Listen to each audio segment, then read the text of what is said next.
So imagine you're sitting at a restaurant with like 200 other people. You order a simple side salad, maybe just a glass of tap water. But at the end of the night, the waiter walks right past all the people who are eating steak and lobster and just hands you the bill for the entire banquet. Oh, wow. Yeah, that sounds incredibly frustrating. Right. I mean, you didn't eat the food, you didn't order the wine, but suddenly you're the one expected to empty your wallet to pay for this whole feast. And, well, that exact dynamic, that exact, unfairness is the reality of Pakistan's climate crisis right now. It really is. And welcome to today's deep dive, everyone. We are digging into a massive stack of sources today. Academic papers, Amnesty International reports, official policy documents, to really understand what is happening in Pakistan. Yeah, Because the disparity here is just staggering when you look at the raw numbers. it really is. Like, historically, industrialized nations built their entire economies on massive carbon output. I was looking at the data, and in 2004 alone, the United States emitted over 7 billion metric tons of greenhouse gases. 7 billion. Yeah, which breaks down to about 20.6 tons per person. And then you have Pakistan. They are the fifth most populous country in the world, holding about 2.4% of the global population, but they account for a mere 0.4% of global emissions. Oh, wow. That is just 0.8 tons per person compared to the U.S.'s 20.6. It's basically a mathematical fraction of the global output. I mean, it's tiny. And despite that incredibly low footprint, Pakistan ranks as the 8th most vulnerable country on the Global Climate Risk Index. Eighth. That's just wild. Right. They are bearing the brunt of a crisis they fundamentally, did not create. Okay, let's unpack this because when you hear eighth most vulnerable, it kind of just sounds like an abstract statistic, right? Just another number. Exactly. So I want you, the listener, to keep this massive imbalance in mind as we go through this. Because to understand how this plays out on the ground, we have to look at the geography. Pakistan's physical landscape effectively acts as like a giant risk multiplier. Geography is arguably the most critical piece of the puzzle here, honestly. So Pakistan is bounded by the Himalayas up in the north, and specifically the Gilgit-Baltistan region contains over 13,000 individual glaciers. 13,000. Yeah, it's massive. It holds so much locked up ice that climatologists actually refer to it as the third pole. The third pole. Wow. And this is where the temperature data from our sources gets absolutely terrifying. Oh, yeah. Because under current trajectories, the global average temperature rise is projected to hit around 3.7 degrees Celsius, which is bad enough.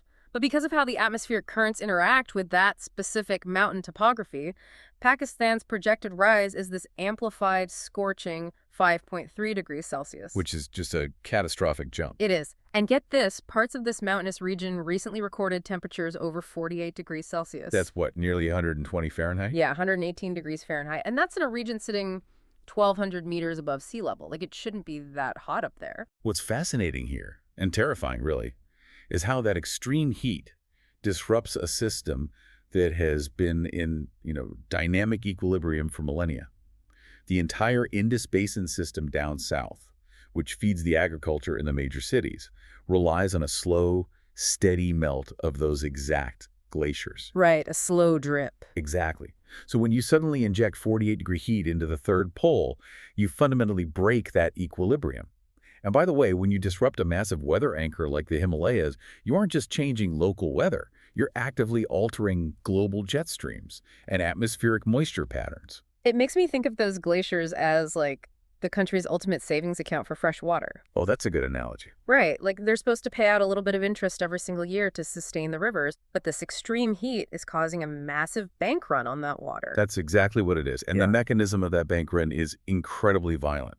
Yeah, because it's not just that the savings account is draining quietly, right? It's that the vault door is just bursting open all at once. Yeah. The rapid melting forms these massive temporary lakes, and they're only held back by these really fragile walls of ice and loose rock. And when the water pressure becomes too much, those natural dams just completely shatter. They call them glacial lake outburst floods, or GLOFs. GLOFs. Right. And it basically creates a flash flood tsunami, carrying boulders and mud and just wiping out entire mountain communities downstream without a moment's notice. Exactly. And while that sudden volt break creates catastrophic flooding in the short term, the long-term mathematical reality is severe drought. I mean, the water is just gone. Because it all rushed out at once. Right.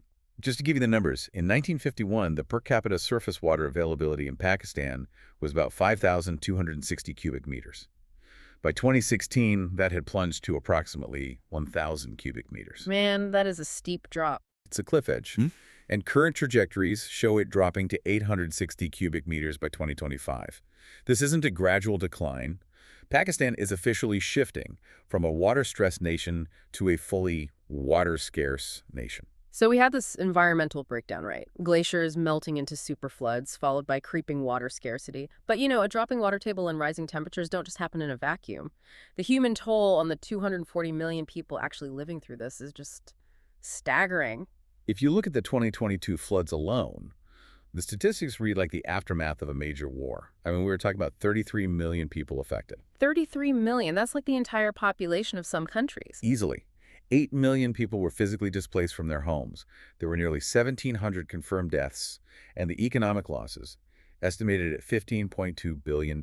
Which I read wiped out nearly 4.8% of the country's entire GDP for that year. Yep. And the cycle isn't stopping. Just recently, in an entirely separate 3-week span of monsoon rains, another 124 people died, including 63 children. And here is the truly unsettling part from the sources. Those 1,700 deaths from 2022, those are just the ones officially recorded in a hospital or by a state authority. Right, the official count. Yeah, but human rights monitors like Amnesty International found a massive systemic blind spot. The government only officially registers about 5% of all deaths nationwide. Which means the true scale of the tragedy is largely invisible. When those floodwaters recede, they leave behind these stagnant pools that breed dengue and cholera. Right, the secondary disasters. Exactly. And when a heat wave hits, it primarily targets the elderly and infants. Most of these victims are dying in remote rural villages or informal settlements, entirely uncounted by the state apparatus. It forces you to look at how vulnerability is just baked right into their economy, because around 70% of Pakistan's workforce are informal laborers, day laborers, brick kiln workers, agricultural hands. People who don't have the luxury of working in an air-conditioned office. Exactly. They don't have remote work options or a universal pension system.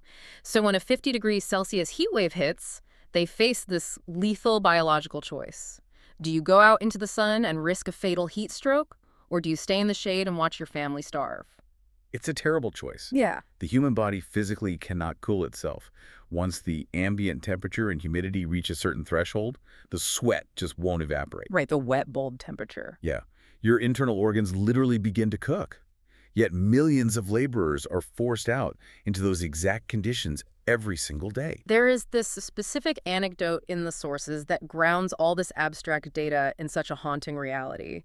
It's a letter written by a medical student at the Jinnah Postgraduate Medical Center in Sindh addressed to the chief minister. Oh, I read that. It's devastating. It really is. The student describes being in the obstetrics and gynecology ward during this overwhelming heat wave, and there was no working air conditioning in the operation theater. In an operation theater. Let that sink in. Yeah.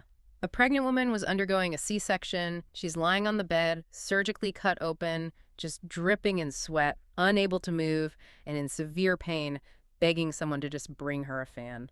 It is a harrowing image, and I think it perfectly illustrates what happens when extreme climate events collide with an already underfunded infrastructure. These doctors are on the front lines of a crisis they just haven't been equipped to fight. They're overwhelmed. Totally overrun. When abnormal heat causes massive sudden spikes in heat stroke, or when floodwaters create cholera outbreaks, the hospitals just buckle under the weight of it. Wait, I have to jump in here and question the math behind this infrastructure failure, because the World Health Organization clearly recommends that a country spend at least 5 to 6% of its GDP on healthcare just to maintain a baseline of universal coverage. Right. So how is it physically possible for a country facing 50-degree heat waves and annual superfloods to survive while spending only 1.1% of its GDP on health? It is impossible. I mean, that is the core of the collapse. The medical system is effectively fighting a 21st century climate war with 20th century funding. Wow. Yeah. They simply do not have the capital to build the required cooling centers or the rural outreach networks needed to treat post-flood diseases.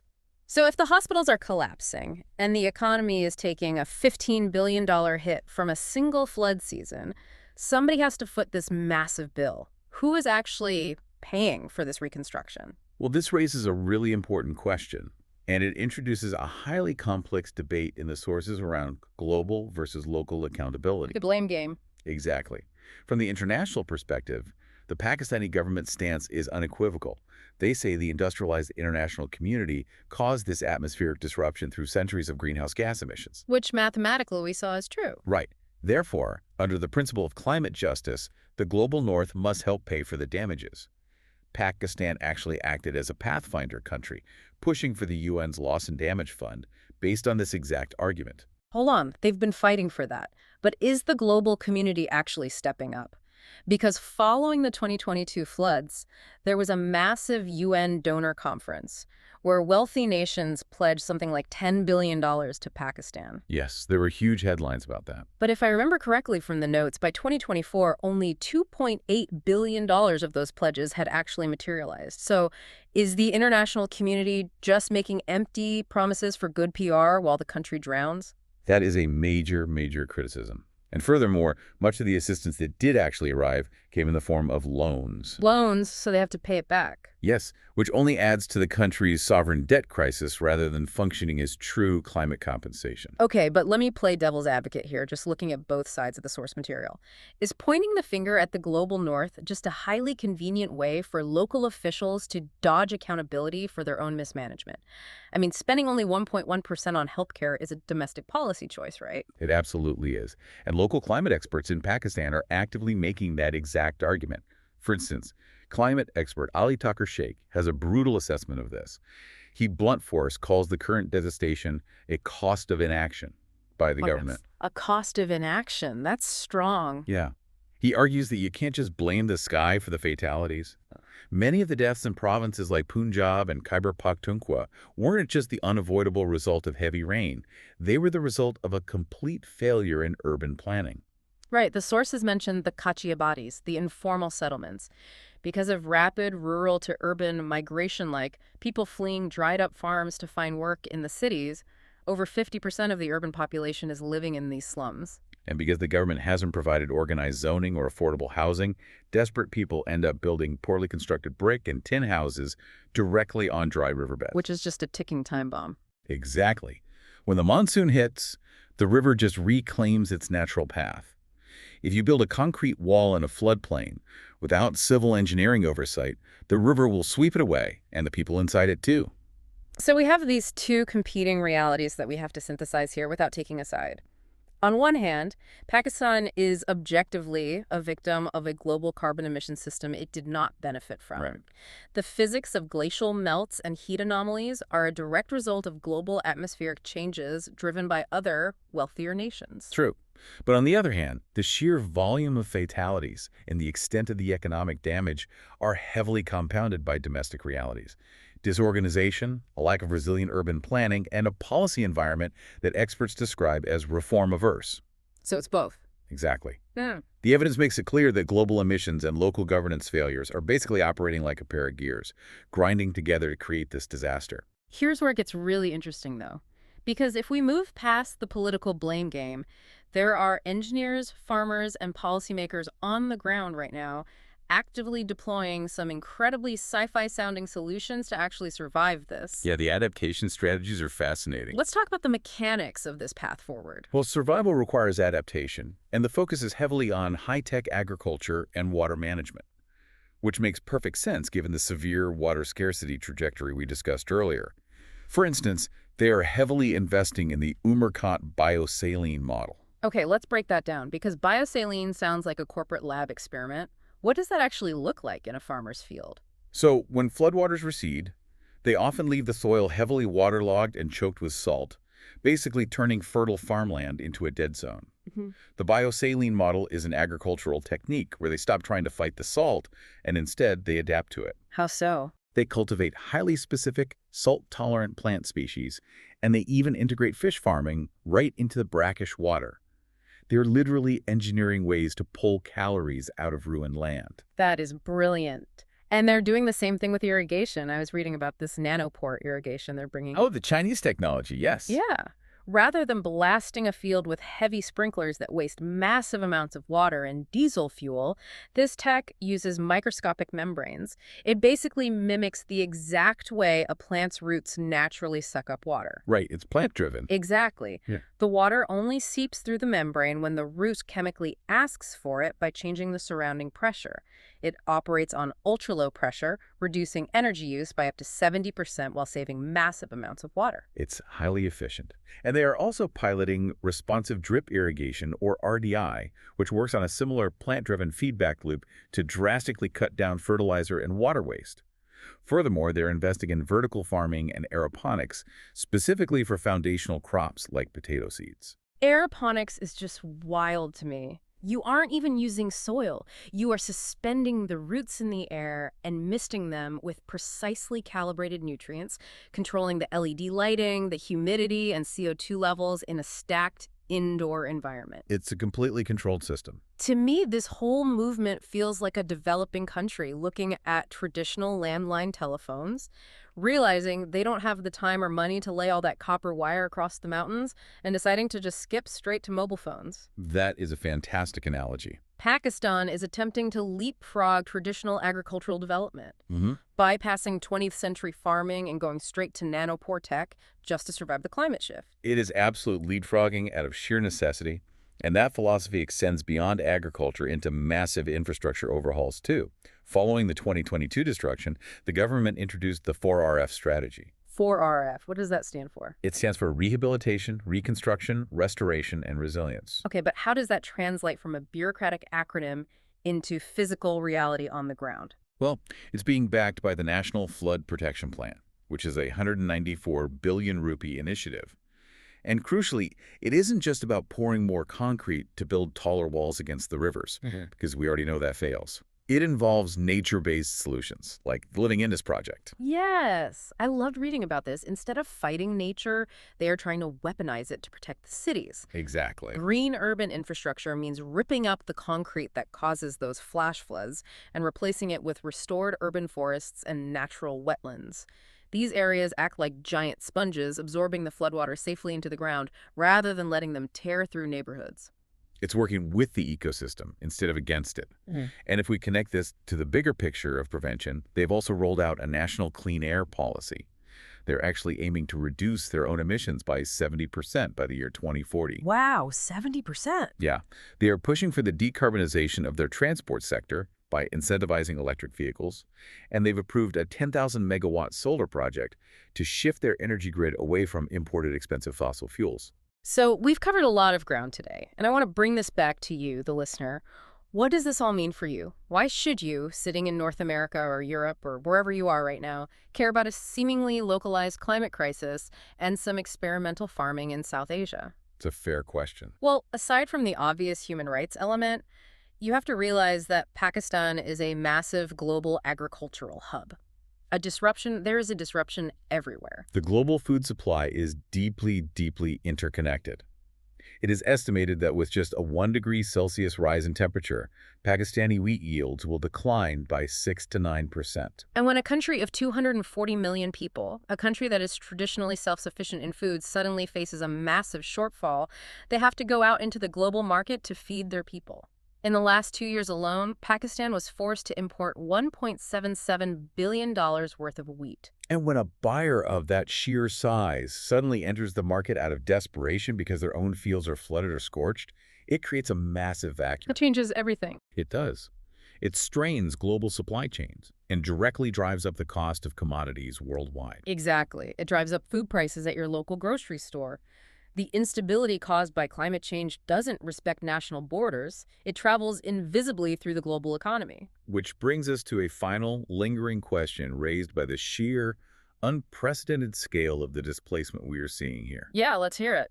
If we look at the trajectory of the Himalayan glaciers disappearing, the water table dropping to absolute scarcity levels, and the summer heat rising beyond human biological endurance, what happens if a sovereign nation of 250 million people becomes physically unlivable? A crisis they mathematically did not create. Precisely. Will the global community be forced to entirely rewrite international refugee law? At what point does the term climate refugee stop meaning someone who is displaced from one province to another within their own country and start meaning the necessary organized relocation of an entire nation? It's a staggering thought, and it brings us right back to that restaurant bill we talked about at the beginning. Eventually, the waiter stops asking nicely. The bill has to be paid by someone. And right now, the entire global ecosystem is sitting at the table.